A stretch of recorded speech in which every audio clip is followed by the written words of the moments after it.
Things we clearly know about Mike Vrabel. 1, he's a leader of men. That's common sense. 2, he has great coaching experience from a head coach, for a coordinator, assistant, whatever it might be. He has the experience. And 3, ladies and gentlemen, he is not an idiot. With this 4th overall pick, he has tipped his hand. He has shown us, he has said, listen, I know what we're going to do. I know what we need to do. And I think right here it shows. So let's jump into it right off the bat, ladies and gentlemen. If you don't know, my name's Aaron. Let's go. So first and foremost, I just want to show you this comment on my video yesterday. And if you haven't already, look right up here. This is Sports Talk Patriots. Hit that subscribe button. All right. Right here. Boom. Easy enough. Subscribers. Let's get it to 6,000. We're almost there. But let's jump into it. My boy Mark Anderson made this great comment. So talking about the draft, a lot of people have said, Aaron, listen, there's a ton of speculation around all these different players that could be picked, or the Patriots could trade back. Yes, I agree. I don't disagree with that. A lot depends on free agency, which Mark says right here. Now, what I love that he pointed out is there is no Joe Alt in this draft. Yes, agreed. The Chargers, that's who they drafted him, Jim Harbaugh, after he left Michigan, after winning the national championship. His thing was, we are going to solidify this offensive line. And listen, it propelled them into the playoffs. They did well. The Chargers are moving up in the league. But when it comes down to it, you look at this league and you look at this draft, and there is no necessarily Joe Alt. Now, he makes a great point. Carter Hunter right there, in his opinion, no-brainer. In my opinion, Abdul Carter for sure, a no-brainer. Travis Hunter, I'm still going up and down on. It just all depends. What would the Patriots do with him? Granted, I trust Mike Vrabel regardless. But then if it's not one of those, the next person, and this is someone that I think more and more could possibly be that 4th overall pick for the Patriots, and that is Mason Graham. And before I move on to that, I will just say this. Go comment on this. I pinned it. If you have any comments for Mark or whatever you think, go comment below. Would love to see it. Love to see it. But right here, I think this is where Mike Vrabel really tips his hand. And I think this is common sense. This is stuff that it's like, I wish you would have heard Gerard Mayo, there we go, Junior Seau, no, not him, Gerard Mayo, said, affecting the opposing quarterback in efficient passing game offense are the two statistics, or the 2 areas he believes that produce the highest odds for success. So affecting the opposing quarterback, of course he's going to say that first because he's a defensive-minded coach. He has been a defensive coordinator. He played defense. So when it comes down to it, he needs to get at the quarterback. Now, first and foremost, that's going to be who? Abdul Carter. If they can get Abdul Carter, I think that's a no-brainer. I think we can all agree on that. Yes, perfect. Now, second to him, I do not think the Patriots are in line to say, let's get that second cornerback. Let's go get someone like Will Johnson. Let's go necessarily. I don't know if they're crazy about Travis Hunter. Again, I'm just a PE teacher. I'm just a high school PE teacher, guys. But it's just my opinion. Again, I think he's the type of guy that he could make a huge impact. But if the Patriots look at him and say, hey, we'd rather just trade back, this is things I've been saying week after week after week. If there's someone who wants to trade up for Travis Hunter because the Patriots have that opportunity to take him at 4th, then, man, see what they're willing to give up, because it's probably going to be a lot. Anyways, if not Abdul Carter, Mason Graham. Now, what I love about Mason Graham is Wink Martindale, his defensive coordinator at Michigan. And if no one knows, I'm a Michigan State fan. So it's very weird for me to, 1, go out and say, listen, let's go get this Michigan player. And 2, it's not common that I talk about the University of Michigan a ton.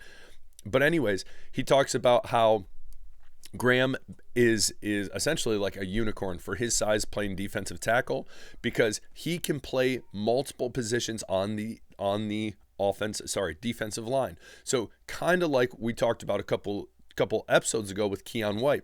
Keion White was this past year kind of pushed into a position where he was playing way more on the edge, almost like that outside linebacker essentially, where he is traditionally better at defensive end, or even going in more, he can play some defensive tackle. So he's versatile in that point. That doesn't mean he can't play that far out, that 9 technique. He can do that, and he has been successful there, but more comfortable, as he said, at that defensive end, as in a more interior defensive line. Now imagine Mason Graham also being in there, where he can go in there, he can play a 5 technique. So that is on that outside, that's on the outside, that's that gap on the other side of the tackle. He goes in that 3 gap, that 1 gap, wherever. He can play anywhere. And what Michigan used him for, it was essentially like, listen, you're going to go to the weakest part of the line and you are just going to wreak havoc. That's what you're going to do. You are going to make it difficult for them. So he brought on a lot of double teams. And during that Ohio State game, if you watch that Michigan-Ohio State game, he literally single-handedly at times caused mayhem. And we know Ohio State was just trying to run the ball all over him. Wanted to make a point, did not make the point, but granted, they're the ones who are national champions. Now, he's physical, he's young, he's quick, he is think of Christian Barmore, where he's not necessarily that prototypical defensive tackle, where, defensive tackles usually are, again, clogging up gaps, causing double teams, all these different things. He can get into the backfield. And so, and statistically, his numbers are up there, especially putting him in a 4-front technique, an even front. He has the potential to cause mayhem. So the more and more I look into Mason Graham, the more I think, yes, I think this is a great pick for the New England Patriots. But again, as I said, I don't think Mike Vrabel's an idiot. I think his biggest goal, and especially, we're going to talk about this time and time again, the Philadelphia Eagles absolutely dominated the Kansas City Chiefs in the trenches. That defensive line, the offensive line for the Kansas City Chiefs had no answers. So again, I think you're going to see a lot of teams that see that and realize, yeah, we need a great defensive line. We need that pressure. We need that pressure to cause mayhem because, again, the line moving forward, you have a great offensive line that makes everything else look better. You have a great defensive line that makes everything else look better. Again, it starts right there. And I think if Mike Vrabel, I don't see them taking an offensive lineman at this 4th spot. I could be wrong. Things could change. We got the combine coming up this week. We're going to jump into that in a second. But I think if he takes anyone, I think it's going to be Abdul Carter. If he drops there, it's going to be Mason Graham. Very possibly, I'm going to say it's a dark horse, but I'm going to say Travis Hunter. But then if not, I think he tries to trade out of that position because I think he would rather gain more capital, play it smart, him in this organization, get more picks. And again, there are a lot of great defensive ends in this draft, a lot of great potential. So we will see moving forward. But again, I think Mike Vrabel, he's willing to say, listen, this is what we're going to do. I'm not afraid to say it. This is how you win games. Statistically, we got to get pressure on the quarterback. We have to have efficient blocking on the offensive line. It's that simple. It's not hard. Football's not hard. I've heard so many coaches say that before. Football is not hard. You start from the trenches. You work your way out. Don't make it complex. Do not make it complex. And that's what's crazy to think last year. It's like this offense, they put that offensive line out there and they're like, all right, this is going to do the job. And it's like, holy cow, we're a bunch of fans and we realize that this ain't cutting it. And obviously they started to realize that as well. But you would think during free agency, they would have tried to work a lot harder instead of work on, hey, let's get Calvin Ridley. What about Brandon Ayuk? No. Defensive line, offensive line. Mike Vrabel knows it. We know it. Moving forward, what do you guys think? Do you think, again, 4th overall pick, Abdul Carter, Mason Graham, trade out Travis Hunter? I know there's some people who are obsessed with Travis Hunter. Great. What do you think? Comment below or go back to the video yesterday, like I was saying, and comment on that video as well. Now, this week we have the Scout Combine.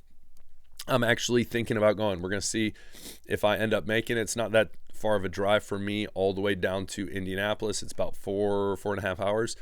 But that being said, it starts, coverage starts Thursday all the way till Sunday at 5. I personally, I don't know about you, comment below. I want to hear from you. Do you love looking at combine stats? Do you watch the combine? You have it on the TV? I do. So Thursday, defensive line, we're going to see Abdul Carter. We're going to see Mason Graham. That's going to be fun to watch. Friday, fun fact, my birthday. How old do you think I am? I don't know. Guess below. But that day, defensive backs, tight ends, two groups I think is going to be later rounds for the Patriots. If they look into another defensive back or tight end, again, you have Westover. You also have Jaheim Bell. So I don't know at that group. Wide receivers, running backs are going to be very interesting on Saturday. That's one keep a close eye on too. But as well, the quarterbacks on Saturday, and we'll talk about more of this probably this week as well. But the Patriots want the quarterbacks to do well. Why?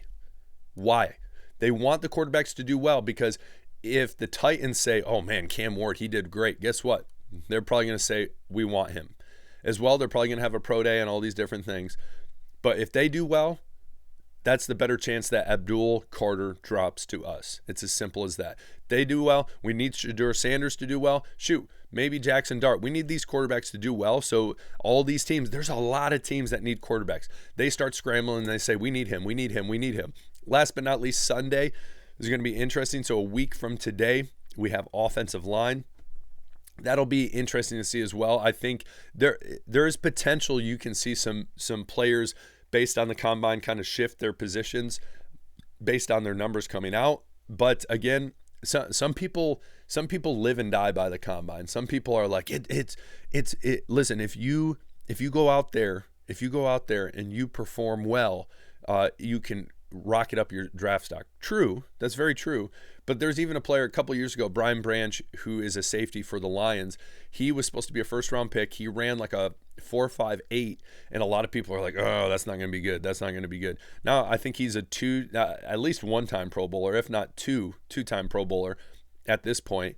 And he got drafted early on in the second round. And so it's like I think sometimes people like look at it and they live and die by it. They're like, no matter what, if they can't run this, they're not worth it. And it's like, but the guy can play football. The guy's an absolute dog. So again, we don't necessarily live and die by it fully. But again, biggest things to watch for that Thursday, defensive linemen. Saturday, ton of stuff to watch. That's going to be fun. And then Sunday, offensive line. So we'll talk more about that as it gets closer. And we'll break some things down. We'll really key on some guys that especially at the top of the list who we need to be looking at, and also at the bottom, maybe in the later drafts or the later rounds that the Patriots should be looking at. We've done that a little bit, but we'll do that more moving forward. Again, you guys know, my name's Aaron. We're on the precipice of 6,000 subscriptions. If you haven't already, just hit it. It means the world to me. Hit that subscribe button, hit the like button, comment below. We'll talk later. Peace.